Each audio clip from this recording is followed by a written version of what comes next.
Nyakubahwa Perezida wa Sena, banyacyubahiro mwese, miryango ifite abacu bashyinguye ku rwibutso rwa Rebero, ni abanyapolitike beza badashyinguye hano kuko imibiri itashoboye kuboneka, ariko bishwe barwanya kubera kurwanya ingengabitekerezo ya jenoside. Ndabaramutsa mbakomeza.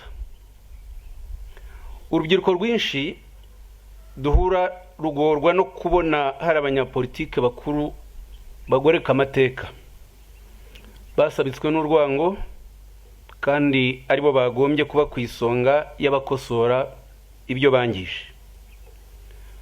Kuko ikiganiro gitangwa mu gihe cyo kwibuka kiba kigamije gusobanura amateka kandi kigahuzwa n'icyiciro cy'abaganirizwa, niyo mpamvu ngiye kugaruka kuri bimwe mu bigize politike yashenye u Rwanda, abanyapolitike bato n'abashaka kuba bo bagomba kwirinda. Ndifashisha ingero zimwe z'abanyapolitike bakwiye kwirindwa no kurwanywa, biyita ko baharanira uburenganzira bwa muntu, nyamara ibikorwa byabo bigamije gupfobya no guhakana jenoside yakorewe abatutsi, bakabikora bagoreka ukuri ku itegurwa ryayo. Muri ibi bihe hadutse abanyapolitike ariko banabaye muri politike y'u Rwanda ya mbere, abanyapolitike babi, ubu kimwe mu binyoma bakwiza, basanze guhakana jenoside yakorewe abatutsi bitagishoboka kuko yaremejwe ku rwego ndakuka, ku rwego mpuzamahanga. Bahimbye ibinyoma byinshi, kimwe muri byo ni ukuvuga ngo nta miliyoni y'abatutsi yigeze iba mu Rwanda, ko rero kuvuga ko hishwe abatutsi barenga miliyoni ko ngo cyaba ari ikinyoma.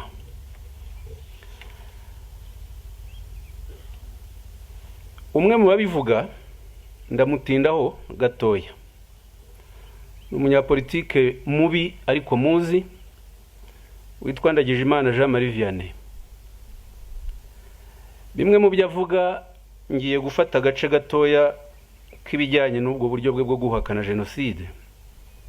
Mu biganiro bye ati, hakurikijwe ibarura ryakozwe na ONU, kuvuga ko hapfuye abatutsi barenga miliyoni ni ikintu kidafite ishingiro.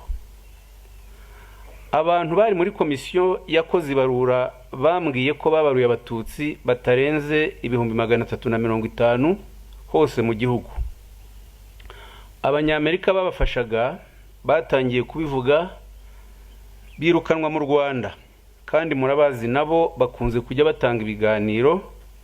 Bafashije FPR gukora ibarura ry'abatutsi bazize jenoside.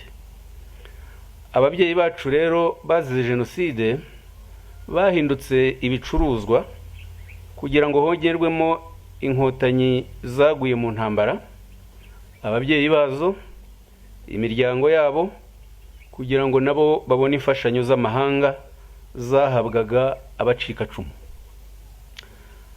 Aya ni amagambo ya Ndagijimana wiyita umunyapolitike. Ibavuga icya mbere, nta barura ryigeze ribaho mu Rwanda ririmo abanyamerika, ni ikinyoma.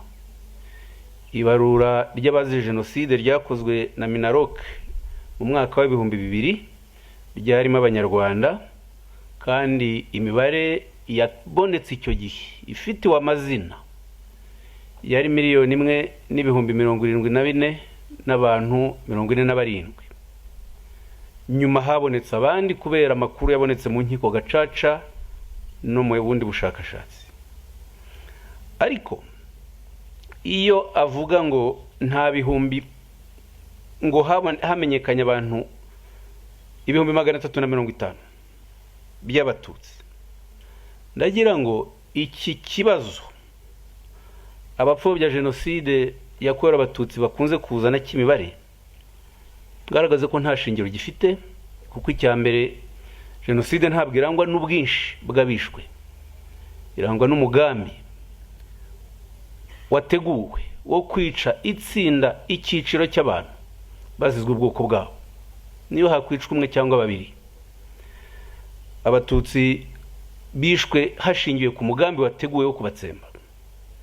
Cyo ni kimwe. Cya kabiri, ngarutse ku mibare,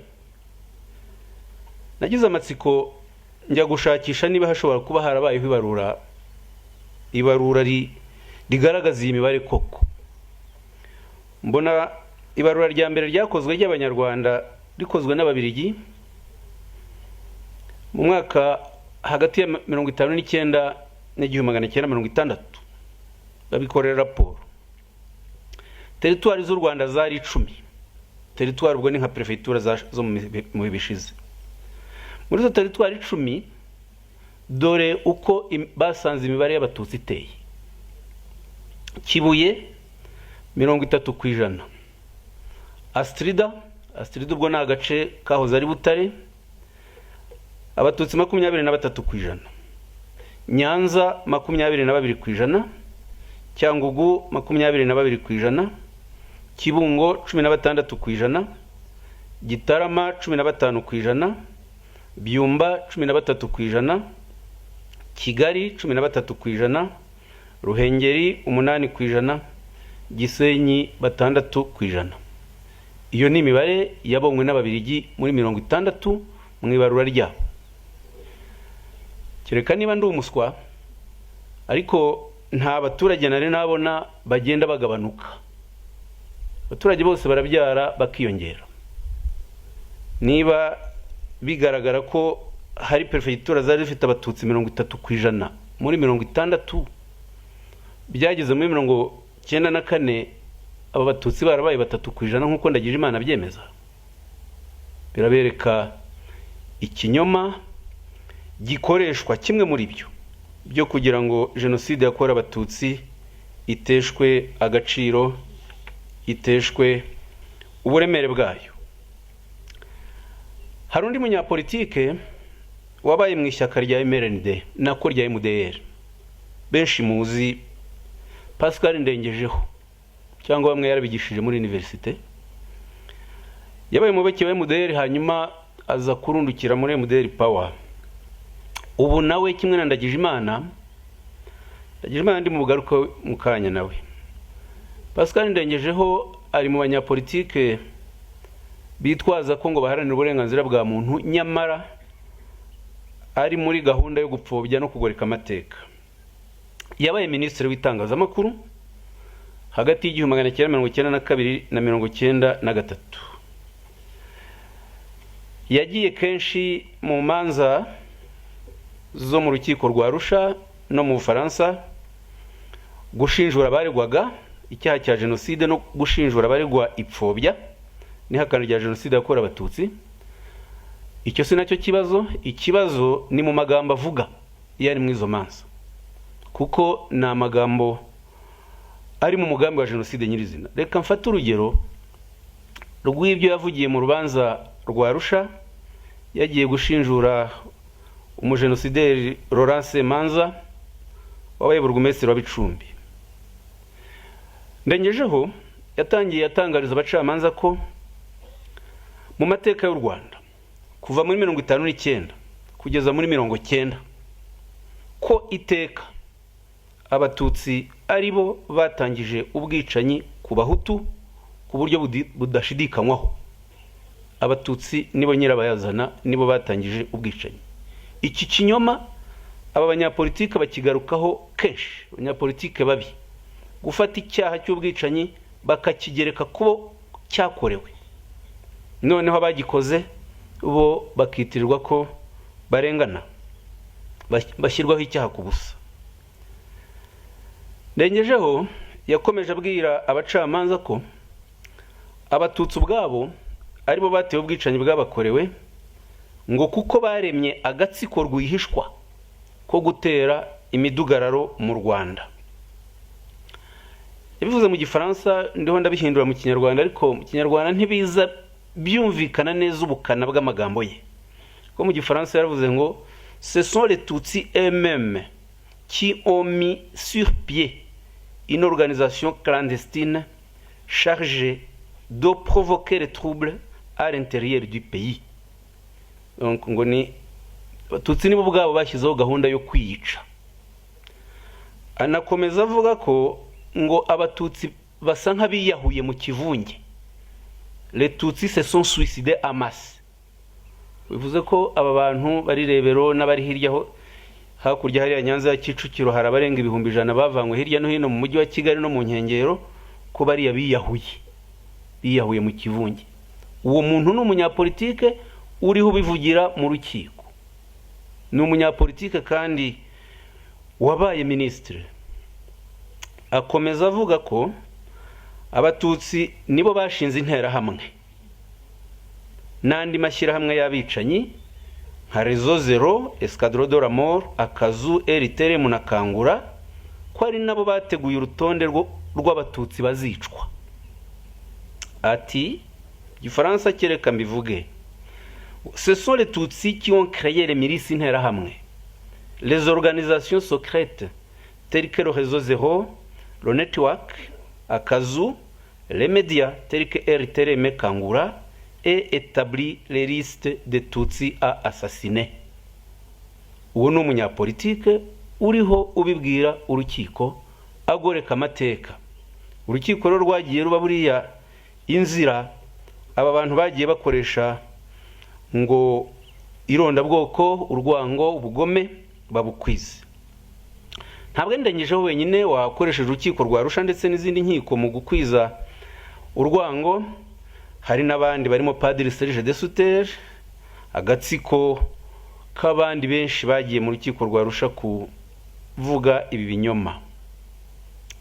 Ndengejeho yashoje avuga ko jenoside yatewe n'ibikorwa bitateguwe byo kwirengera kw'abaturage. Le génocide fut une réaction spontanée de légitime défense de la population. Kwirengera kw'abaturage kumvikana gufite ishingiro. Uvuga kwica abana, abakecuru, abarwayi, no kwirengera kw'abaturage. Agasoza avuga ko abatutsi atari bo bari ku isonga y'abibasiwe na jenoside, abari bibasiwe n'abahutu. Ingabo za FPR zambaraga imyenda y'ingabo z'u Rwanda zikica abantu bikitirijwe interahamwe. Akavuga ko Inyarubuye ari uko byagenze n'ahandi henshi mu gihugu. Ageze mu rubanza rwa Pierre Péan mu Bufaransa. Urubanza rwa Pierre Péan ari umuntu warezwe mu nkiko z'Ubufaransa icyaha cyo kuhakana no gupfobya jenoside yakorewe abatutsi. Ashaka abatangabuhamya nka Ndengejeho n'abandi babyumvaga kimwe bajya kumushinjura. Mu rubanza rwa Péan kinini yashinjwaga yari yaranditse avuga ko abatutsi muri bo bafite umuco wo kubeshya, ko muri kamere y'abatutsi habamo kubeshya, habamo ikinyoma, nta kuri abatutsi bagira. Ndengejeho rero yagiye koko abyemeza, avuga ko umuco w'ikinyoma ari uranga ubwoko bw'abatutsi. Avuga ko abatutsi bemera muri kamere yabo ko bari hejuru y'abandi, ngo ikinyoma cyabo bagifata nkaho ari bwo bwenge, ngo uzi kubeshya ntafatwe, niwe abatutsi bafata nk'umuntu w'umuhanga, nk'umuntu w'umunyabwenge. Mutekereze ko Ndengejeho yabaye umwarimu wa kaminuza y'u Rwanda. Mwibaze ibyo yigishaga abanyeshuri n'uburyo yafataga abanyeshuri b'abatutsi babaga bamuri imbere bibeshya ko baje kwiga nk'abandi banyarwanda, nyamara ubigisha atababona atyo. Ni benshi cyane mu bitwaga injijuke zize kuri Repubulika ya mbere n'iya kabiri barimo abigishaga kaminuza nka Ndengejeho bari bateye batyo.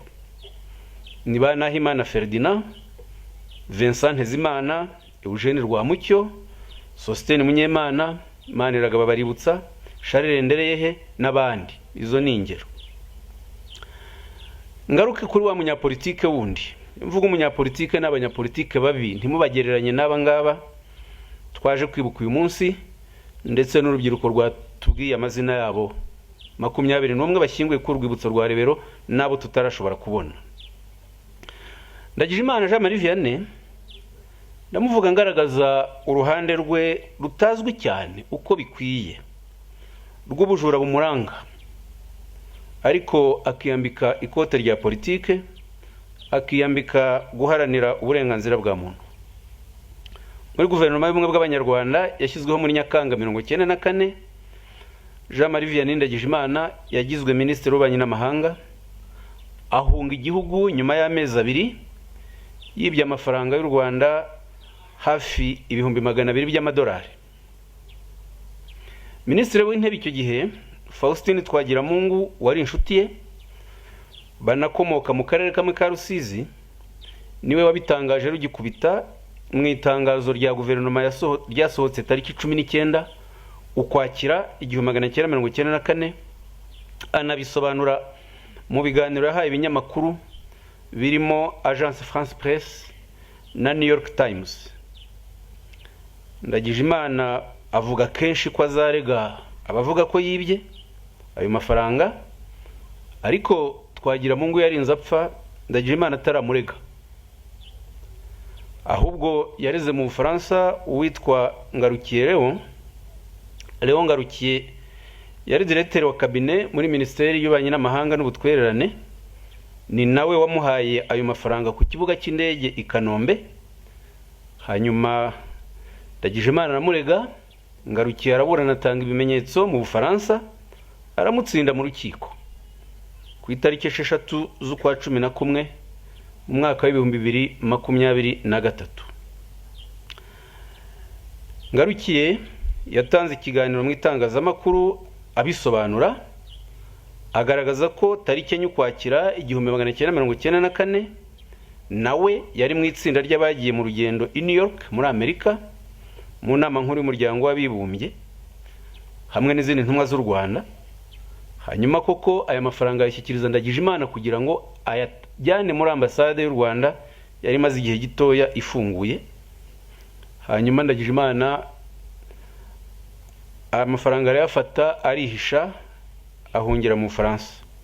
Urubanza rero yararutsinzwe, ariko ntashobora kuruvuga na rimwe kuko azi yuko nyine ubwo bujura bwe urukiko rwabigaragaje kandi byahita bimenyekana.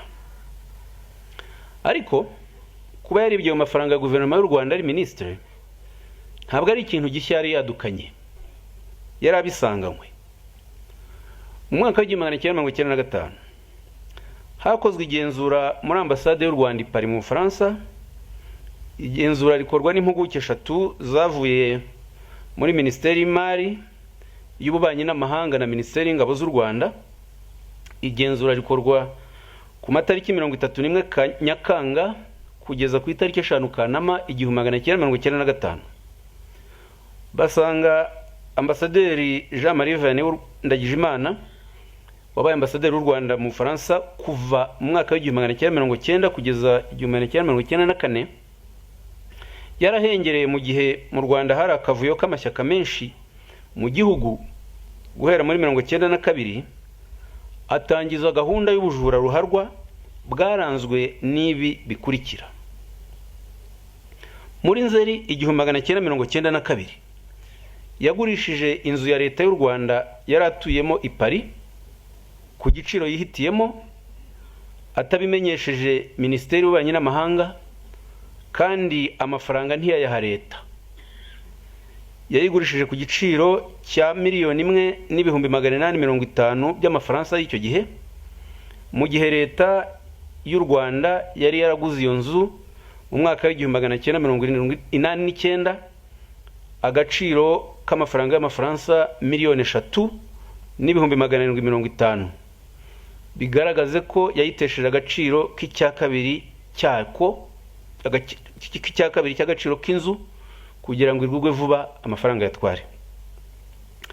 Igenzura kandi ryagaragaje ko mbere yo kuyigurisha yari yarabanje kubeshya ko inzu yangiritse, afata igice kimwe cyayo aragitwika, noneho asaba uburenganzira bwo kuyisana arabuhabwa, akoresha dovi $700,000 by'amafaransa, ariko mu kuyikoresha ayitangaho $1,450,000, ayo ayishyuza leta y'u Rwanda, nyamara yaragaragaje ko yari ikeneye gusanwa $700,000, ari nawe wayitwikiye ubwe.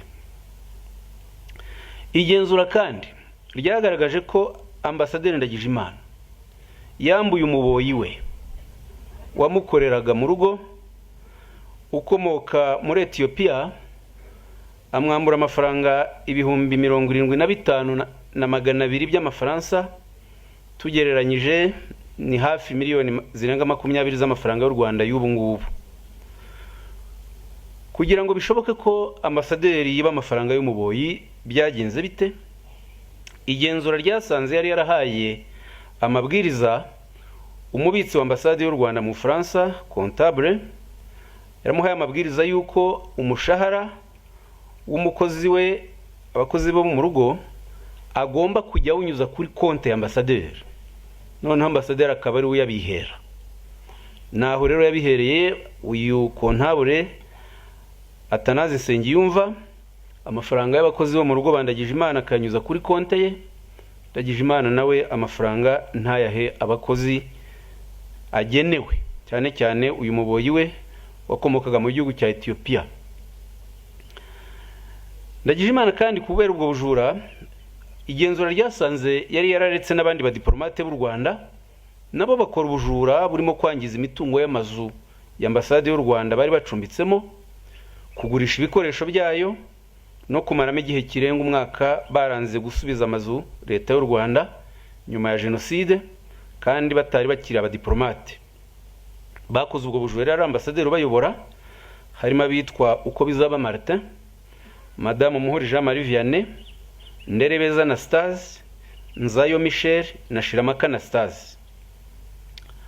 Uwaciye agahigo mu kurigisa amafaranga atagira ingano ni Colonel Sebastien Ntahobari, wari uhagarariye u Rwanda i Paris ashinzwe ubutwererane mu bya gisirikare kuva mu mwaka w'1992 kugeza ku itariki 29 Ukuboza 1994, ariyo tariki Colonel Ntahobari yavanywe kuri uwo mwanya. Mu nyandiko ahamagazwa na Minisiteri y'Ingabo y'u Rwanda kugaruka mu Rwanda, arabyanga, ahama mu Bufaransa hamwe n'umuryango we, ari naho yapfiriye.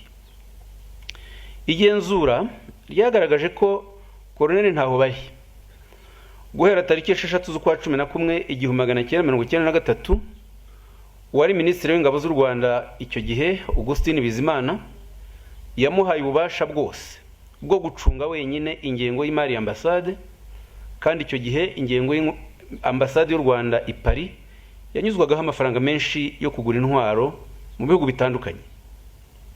Igenzura rero ryasanze hari amafaranga miliyoni 2 z'amadolari zirenga zarigishijwe na Colonel Ntahobari Sebastien afatanyije na Minisitiri Augustin Bizimana wayoherezaga i Paris nk'uko maze kwivuga, ndetse n'abandi bakozi ba ambasade y'u Rwanda barimo Nsengiyumva Atanazi wari umunyamabanga wa kabiri ashinzwe gusinya kuri za konte ko bafatanyaga amafaranga kuyagabana.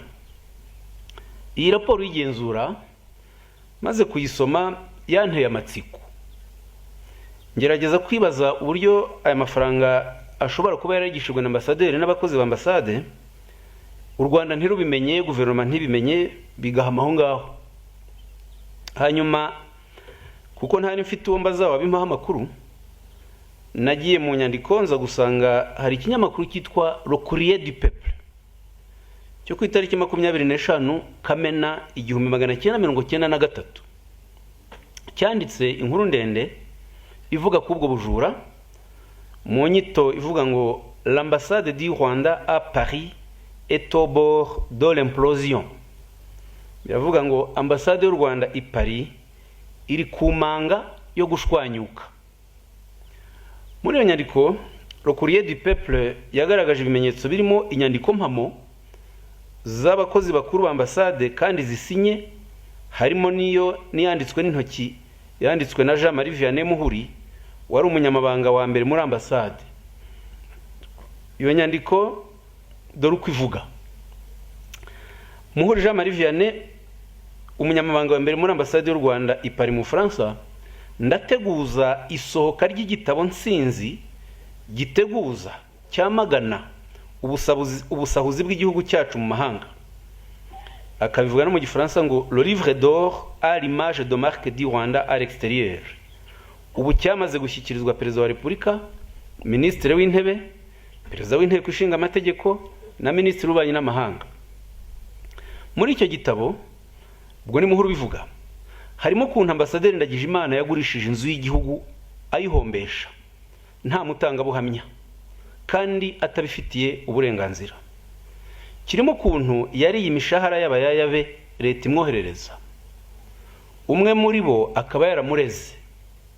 Kirimo ukuntu yimutse ava mu nzu ya leta y'igorofa agasubira mu bukode aho yishyura amafaranga arenze miliyoni y'amanyarwanda buri kwezi, kandi Minisiteri y'Ububanyi n'Amahanga yari yarabimubujije kubera impamvu zumvikana z'ubukene igihugu gifite kuvaho cyaterewe n'inkotanyi.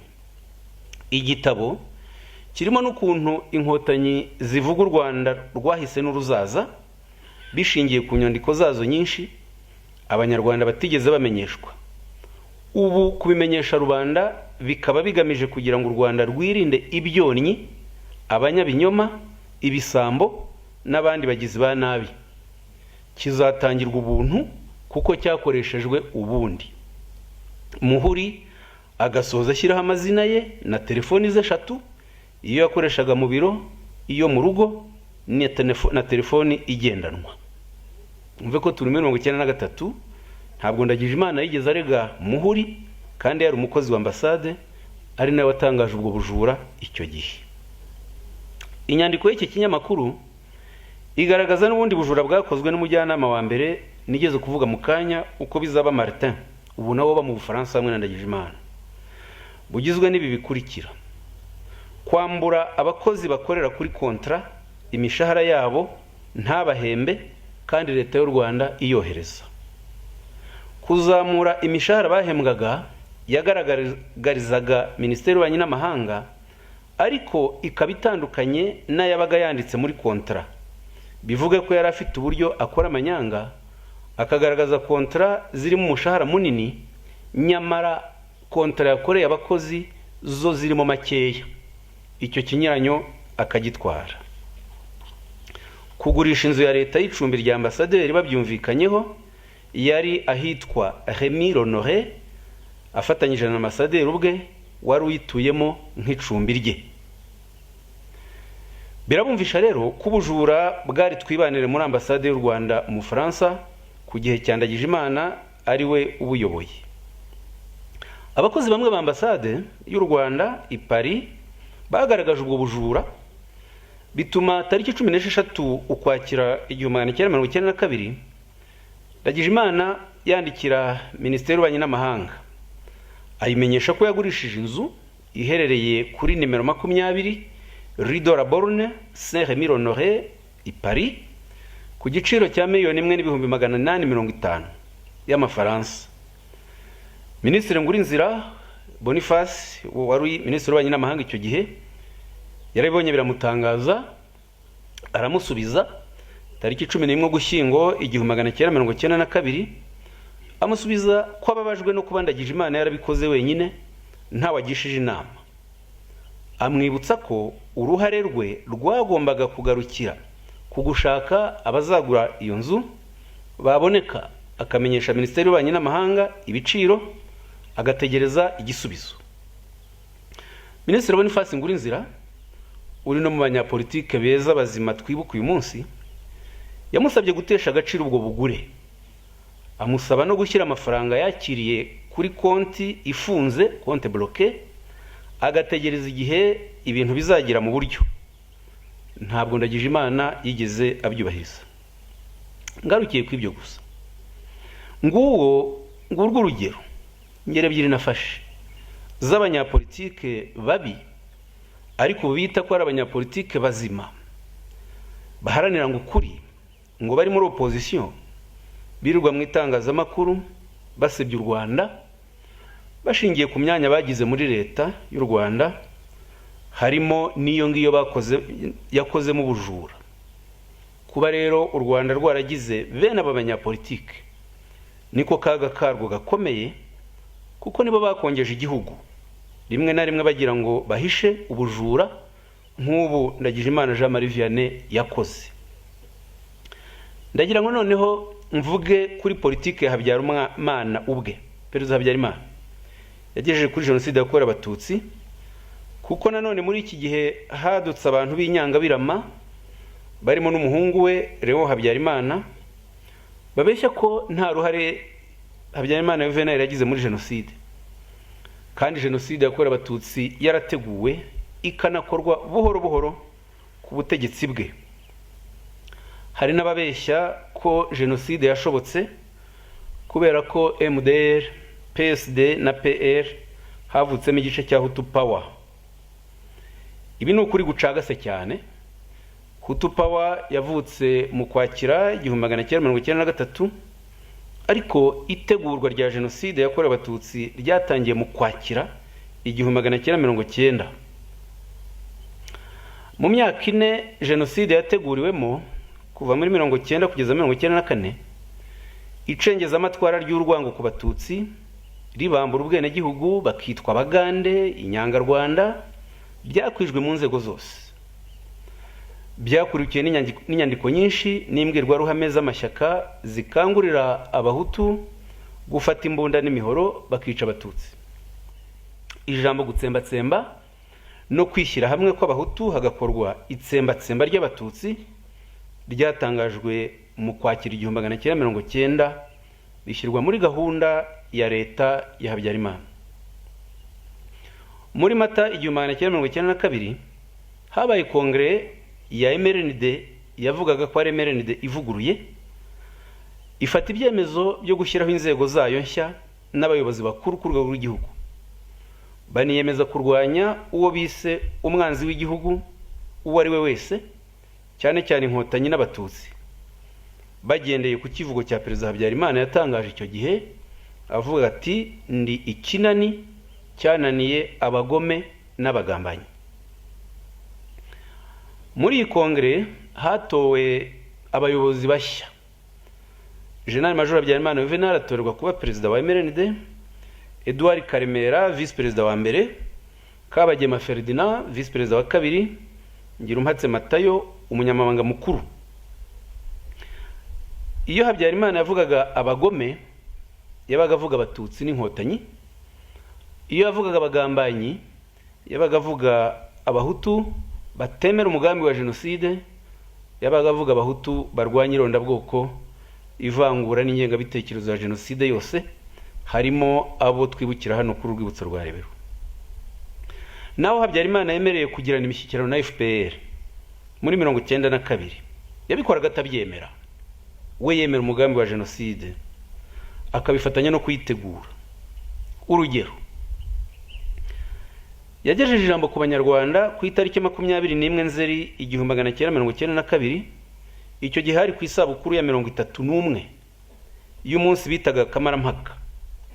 Habyarimana mu ijambo rye yatangiye acyurira abatutsi nk'uko Kayibanda yabigenzaga kera, avuga ko ubutegetsi buriho ari ubwa rubanda nyamwinshi, anenga imishyikirano y'amahoro ya Arusha yari hagamije guhagarika intambara no kuzana amahoro mu gihugu.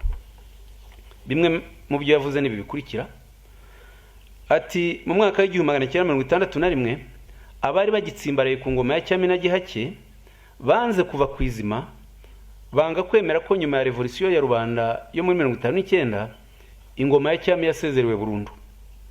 Byabaye rero ngombwa ko amatora araba koko ku itariki itazibagirana yo kuwa 25 Nzeri muri 1961, maze imbaga nyamwinshi isezerera ku mugaragaro kandi mu buryo budasubirwaho ingoma ya Cyami, ingoma ntutsi isezerera n'umwami wariho. Hashize rero imyaka 31 Kamarampaka ikemuye urubanza. Twibuka uyu munsi intwari zitangiye u Rwanda, intangiriro y'ubwigenge nyakuri. Aba bantu Habyarimana yita intwari z'ubwigenge nyakuri ni abaparimehutu batangije ubwicanyi muri 1959 no mu myaka yakurikiyeho. Ni abayoboye ibikorwa byo gutwika no kumenesha abatutsi mu gihugu. Habyarimana yakomeje agira ati isabukuru twizihiza uyu munsi ihuriranye n'igihe u Rwanda rwacu ruri mu ntambara turwana nanone n'abafite inyota yo kugera ku butegetsi bahunze amatora. Umunsi mukuru twizihiza none ukaba rero wongeye kuba hari abaharanira kuniga demokrasi dukesha Kamarampaka. Ibyo ari byo byose rubanda nyamwinshi y'abanyarwanda yakemuye impaka. Imbaga nyamwinshi y'abanyarwanda ishyiraho inzego z'ubutegetsi kandi yitorera abategetsi. Intambara u Rwanda rwashowemo n'inkotanyi ziturutse mu Bugande yakoze u Rwanda mu nda. Amahoro twari dusanganywe yarahahungabaniye bikomeye. Ngira ngo murabyumva, hano harimo ubugome bukabije. Icya mbere ni ukubeshya ko impunzi zahunze amatora. Ntabwo impunzi z'abatutsi zagiye mu Bugande, i Burundi, Kongo, Tanzania n'ahandi zihunze amatora, ntizahunze amahoro. Oya, zari zarahunze kwicwa, gutwikirwa, kwamburwa imitungo, bikozwe na leta ya Parmehutu na MRND. Icya kabiri, iyo avuga ngo rubanda nyamwinshi yakemuye impaka, ubwo aravuga abahutu. Umuntu akibazaho abandi banyarwanda yabashyiraga. Iyi politike y'agatanya niyo yashenye u Rwanda. Izi ngero za Habyarimana zerekana. Yakomeje yibasira FPR mu buryo bweruye ati iyi sabukuru y'akamarampaka ibaye guverinoma y'u Rwanda igirana imishyikirano n'abaduteye. Ibaye itwibutsa nanone ko kamarampaka yakemuye ikibazo cy'impaka zashojwe, nabwo zunganiwe n'ibitero by'imyambi n'amasasu, tutaretse n'ibinyoma byakwizwaga mu mahanga, cyane cyane mu muryango w'abibumbye n'impunzi. U Rwanda dutuyemo nyuma ya kamarampaka rwishyiriyeho ubutegetsi n'abategetsi.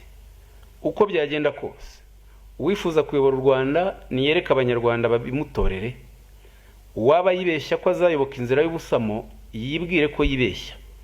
Narekeraho, kuko niba bitaraba akari kera bizaba, kandi azatahurwa. Nubwo imirwano yahagaritswe, intambara ntirarangira. Abanyarwanda n'ingabo zabo ntibagomba rero kwirara. Niyo ntwari ikomeye yatumye igihugu cyacu gikumira umwanzi, maze abo yari yarasinzirije mu cyizere ko azafata u Rwanda mu minsi 3 bagatangara. Dukomeze rero muri iyo ntego, kuko intambara igeze mu ikoni rikomeye. Inkotanyi zagiye zishotora ingabo z'u Rwanda mu birindiro byazo. Intambara ntirarangira. Tubazwa no kubona abaduteye bakomeza kwitwikira ijoro ngo maze ibyo batashoboye gutsindisha intwaro baturutse mu Bugande bayisimbuza y'amayeri ishingiye ku byitso. Muri iri jambo murabyumva ko ntaho Habyarimana afata inkotanyi nk'abanyarwanda, arabita abanzi bavuye mu Bugande bagatera u Rwanda.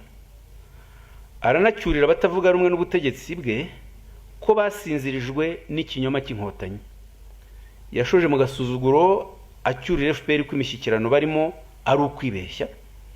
Anaca amarenga ya jenoside agaragaza uburyo ingabo ze z'inzirabwoba ziri maso ngo zifatanyije na rubanda nyamwinshi, ndetse akangurira abakuru gusobanurira abato icyo kamarampaka bisobanuye.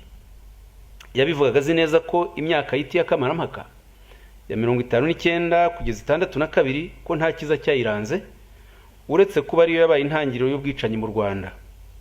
Ni amagambo yakanguriraga jenoside itihishiriye aho guharanira amahoro. Yabivuze atya ati uyu mutego nimuwitegure, maze u Rwanda ruzatsinda iyi ntambara burundu yashojwe n'inkotanyi. Ibihe tugezemo birakomeye, no muri 61 byari mu mahina. Abariho icyo gihe barabyibuka, nibabisobanurire rero abavutse nyuma. Dusabye abo dushyikirana aribo b'inkotanyi ko bivanamo kwibeshya, bibwira ko abaturarwanda ari bipfayongo. Uko byagenda kose, umwanya ntushobora uwo gutatira repubulika. Abayifuza nibayiyegurire aho gusigara bakururuka mu mpitagihe. Twemere ko umutwe w'inkotanyi utabiyeretse bihagije. Inzirabwoba zo ziri maso kandi zitewe inkunga n'imbaga nyamwinshi. U Rwanda rero ni mutamenwa, niyo mpano ya kamarampaka twizihiza uyu munsi. Habyarimana avuga ijambo tariki 21 Nzeri 1992. Uwo munsi yari yanashyikirijwe raporo ya komisiyo y'abasirikare bakuru yari iyobowe na Colonel Bagosora. Yari yarihaye umukoro uvuga ngo muzatwigire icyo twakora kugira ngo dutsinde umwanzi mu rwego rwa gisirikare, itangazamakuru na politiki. Iyo komisiyo yari iyobowe na Bagosora yanzuye ibwira Habyarimana ko umwanzi w'u Rwanda ari umututsi, ko ndetse n'umututsi nuha umututsi ubufasha ari umufatanyacyaha w'umwanzi. Nicyo abanyapolitike b'abahutu twibuka uyu munsi bazize, biciwe kuba ari abafatanyacyaha b'uwo bitaga umwanzi w'u Rwanda, ni ukuvuga umututsi. Nyuma y'iyo nyandiko muribuka ijambo Habyarimana yavugiye mu Ruhengeri tariki 15 z'ukwa 11/1992, atangiye gushyira mu bikorwa ibikubiye mu raporo y'uko umututsi ari umwanzi. Akoresha imbwirwaruhame ku bayoboke ba MRND barimo interahamwe nyinshi zari muri stade ya Ruhengeri. Arababwira ati, interahamwe nimuzigurira imyenda ziberwe, nkundi yo zaberewe zambaye imyenda mishya, igihe ntikiragera, igihe nikigera nzazikoraho tumanuke.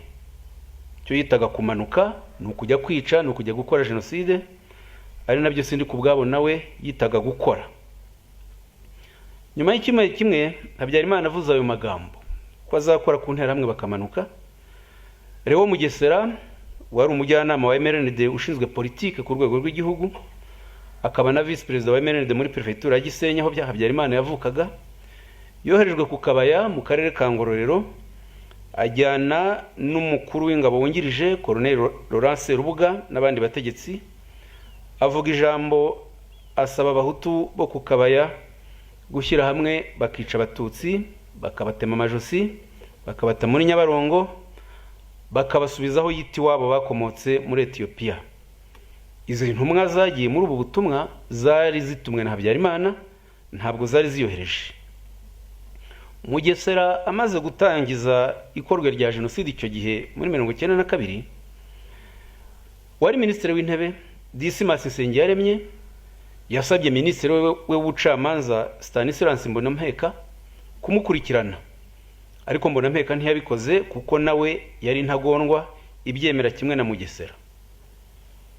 Kubera iyo baruwa minisitiri w'intebe Nsengiyaremye yanditse, byatumye hari abanyapolitike babi bashinga ihuriro bise komite mpuzabitekerezo yo gushyigikira Mugesera. Bandika inyandiko tariki 30 Gushyingo 1992, bayandikira minisitiri w'intebe Dismas Nsengiyaremye bamubwira ibi bikurikira. Bati, tumaze kubona ko mushinja Mugesera Leo kuba arwanya ibyitso, kandi ibyitso tugomba kubitsemba, tumaze kubona ko ibyitso abakunda u Rwanda bashaka ko birimbuka, turasanga Mugesera Leo atazira ibyo yavuze. Turabasaba gukuraho bidatinze icyemezo cyanyu mwandikiye Mbonampeka kigamije gutoteza Mugesera Leo.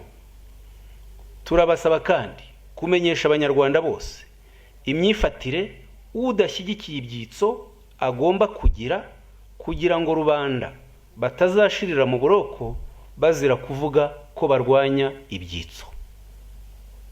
Abasinye icyo bavuga, numva ijambo gutsemba riragaruka kenshi. Iyo bavuga ibyitso baravuga abatutsi, bakaba banavuga n'abahutu batemeraga uyu mugambi wa jenoside. Abayisinye ngiye kubaha amazina yabo, bari abanyapolitike bafite imyanya mikuru. Ndangari Christophe wari muri MRND, uyu yari directeur de cabinet muri ministeri y'amashuri makuru n'ubushakashatsi. Ibamba Antoine, uyu yari muramu wa Serafin Rwabukumba musaza wa Gatakanziga. Libanje Feliciani wari umuyobozi mukuru muri ministeri ibikorwa remezo Minitrap. Nyamwigendaho Charles wari umuyobozi mukuru ushinzwe iterambere ry'ubucuruzi muri ministeri y'ubucuruzi yitwaga Mikomari icyo gihe. Hakaba Rushemeza Thomas wari umunyamabanga mukuru muri ministeri y'urubyiruko n'amashyirahamwe, na Mukakayange na Maria wari directeur de cabinet muri ministeri y'igenamigambi. Iyi baruwa yamenyeshaga yuko Mugesera ibyo yavuze ari byo, ndetse gahunda yo gutsemba abatutsi ko ari ngombwa igomba no gushyirwa mu bikorwa. Babimenyesheje Perezida wa Repubulika Habyarimana, babimenyesha minisitiri w'intebe, babimenyesha abaminisitiri bose, ariko ntabwo bigeze bakurikiranwa ku iki cyaha.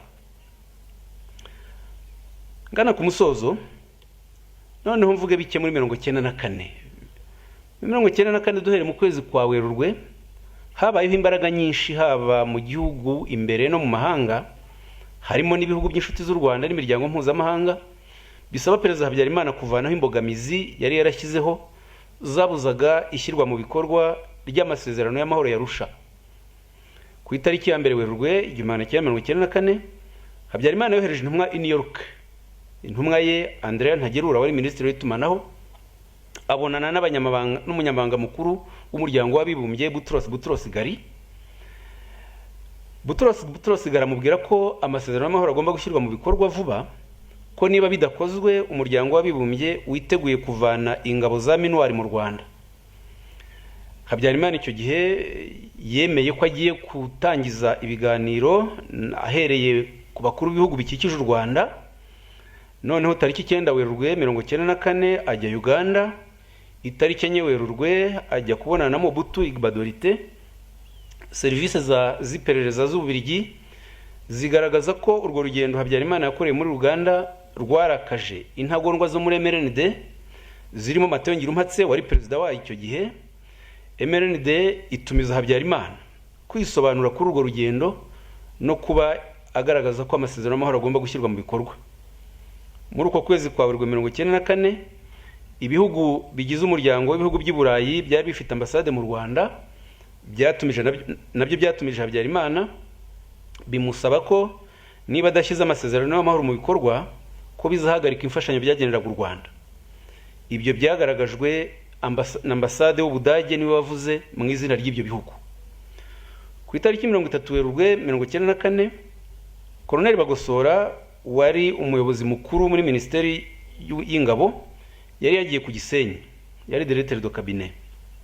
Yari yagiye ku Gisenyi mu kiruhuko cy'iminsi mike. Tariki 2 Mata 1994 ajya mu nama yabereye mu rugo rwa perezida Habyarimana ahitwa mu Butotori ku nkengero z'ikiyaga cya Kivu.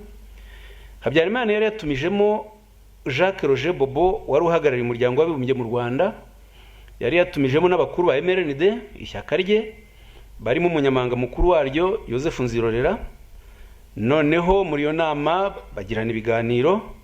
Habyarimana yemerera Jacques Roger Bobo ko yemeye gushyiraho inzego ziteganywa n'amasezerano yarusha, ko ariko kubera urugendo azakorera Igbadorite ku itariki 4 z'ukwa 4 1994 n'inama azajyamo Arusha ku itariki 6 z'ukwa 4, ko yasabye directeur de cabinet we Enoch Ruhigira ko atanga ubutumire ko imihango yo gushyiraho inzego z'agateganyo ziteganywa na Arusha kwizaba ku itariki 8 Mata 1994. Icyo gihe MINUAR yarabyishimiye.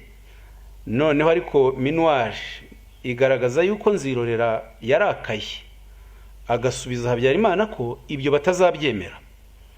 Nzirorera bimbwiye mu magambo y'Igifaransa ngo nous ne laisserons pas faire monsieur le président, ntituzigera rwose tureka hari igikorwa nyakubahwa perezida.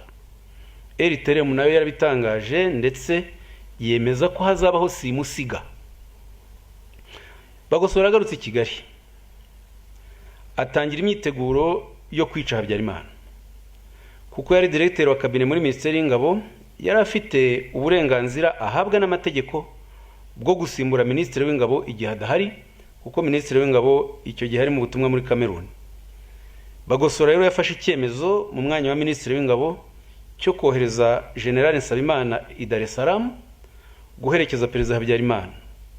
Serivisi za Minisiteri y'Ingabo zari ziyobowe na Bagosora zakoze urupapuro rwo kohereza General Nsabimana mu butumwa tariki 5 z'ukwa 4 1994 barumushyira iwe imuhira. Basanga yagiye iwabo mu Ruhengeri bamutumaho vuba. Ubu buhamya mvuga hano uretse kuba bwaremejwe na Jacques Roger Bobo, ariko n'umugore wa Nsabimana Uwimana Tanazia mwibazwa rye n'ubushinjacyaha bwa gisirikare bw'Ububiligi ku itariki 30 Kamena 1994 ryabereye i Buruseli, yabivuze muri aya magambo ko ngo ku itariki ya 5 Mata 1994 babwiye umugabo wanjye ko yagombaga guherekeza perezida wa Repubulika i Dar es Salaam, bakajyana ku itariki ya 6 Mata mu gitondo kare. Umugabo wanjye ntiyarazi impamvu z'urwo rugendo. Hari ku nshuro ya mbere bamusaba kujya mu rugendo nk'urwo. Madamu w'Imana yongeyeho ko ariko Habyarimana ku munsi wakurikiye w'ihanuka ry'indege nyuma ya saa sita umugore wa Habyarimana yaramubwiye ngo ibyabaye byagombaga kuba.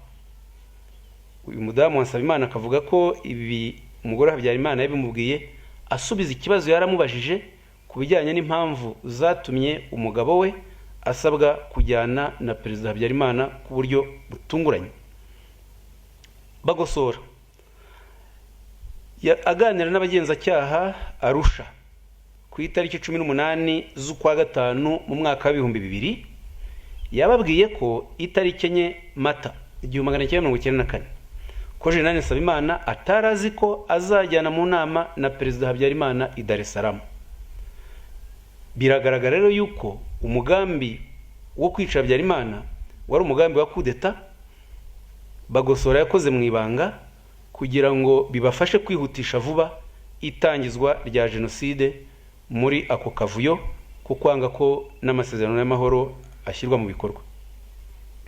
Undi mutangabuhamya Jean Berkimasi Birara we muramuzi benshi ari n'inahangaha yabwiye ubushinjacyaha bw'Ububirigi ashingiye ku byo yabwiwe n'abasirikare bo hejuru bo mu ngabo z'u Rwanda ko Bagosora yavuye ku Gisenyi agaruka i Kigali tariki enye Mata 1994 kugira ngo anonosore imyiteguro yo gukora jenoside no kwica umukuru w'igihugu.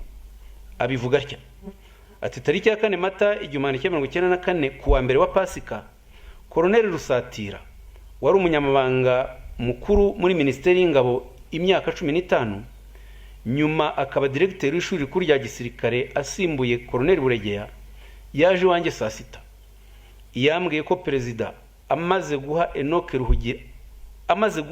Ruhugira wari ukuri ibiro bye amabwiriza yo gutegura ibikenewe byose byo kurahiza abadepite na guverinoma iwabo w'umugore wa Perezida Habyarimana. N'abasirikare bakuru babimenye bahamagaje Bagosora ari mu kiruhuko ku Gisenyi. Ageze i Kigali tariki 5 Mata 1994 nimugoroba niwe bafashe icyemezo cyo guhanura indege ya Perezida no kugarura Colonel Serubuga, Buregeya na Rwagafirita mu basirikare bakuru batatu batari bishimye abashyira mu ngabo. Ubwo n'ubuhamya bwa Birara. Birumvikana neza rero ko abahakana ko nta ruhare Habyarimana yagize mu itegurwa rya jenoside bibeshya. Yararugize guhera muri 1990 kugeza 1994 ariko kubera yuko yari yemeye ko inzego z'inzibacyuho zijyaho we bahise abatabishaka bamwica kugira ngo bakore kudeta banaburizemo amasezerano y'amahoro ariko urubo rwitwazo rwo gushyira mu bikorwa jenoside yari yarateguwe. Kuba jenoside yari yarateguwe mbere ni nabyo Minisitiri w'Intebe Kambanda yemerera urukiko rwa Arusha itariki ya mbere Gicurasi 1998 mu byaha 11 yemeye. Icya mbere kiravuga ngo yewe Jean Kambanda nemera ko muri 1994 mu Rwanda habayeho ibitero byinshi byateguwe kandi byibasiye abaturage b'abasivile b'abatutsi biteretse ku mugambi wo kubarimbura wateguwe mbere ya 1994. Umugambi wateguwe mbere ya 1994 rero ni umugambi wateguwe n'ubutegetsi bwa Habyarimana. Ibimenyetso by'amateka tubitanga ari ukugira ngo nkatwe abanyapolitike dushinzwe gufasha abaturage tumenye neza aho abanyapolitike babi bagejeje u Rwanda, tumenye neza nanone aho abanyapolitike babi bariho iki gihe nka Ndagijimana, Ndengejeho n'abandi aho bifuza ko u Rwanda rukomeza kugana habi.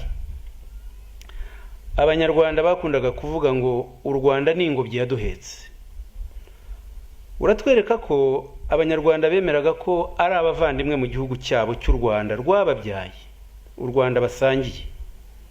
Dukomeze iyo nzira y'u Rwanda dusangiye, dukomeze iyi nzira y'u Rwanda rwa twese, nicyo kizatuma turaga urubyiruko rwacu igihugu kizira kongera kumwenwa amaraso.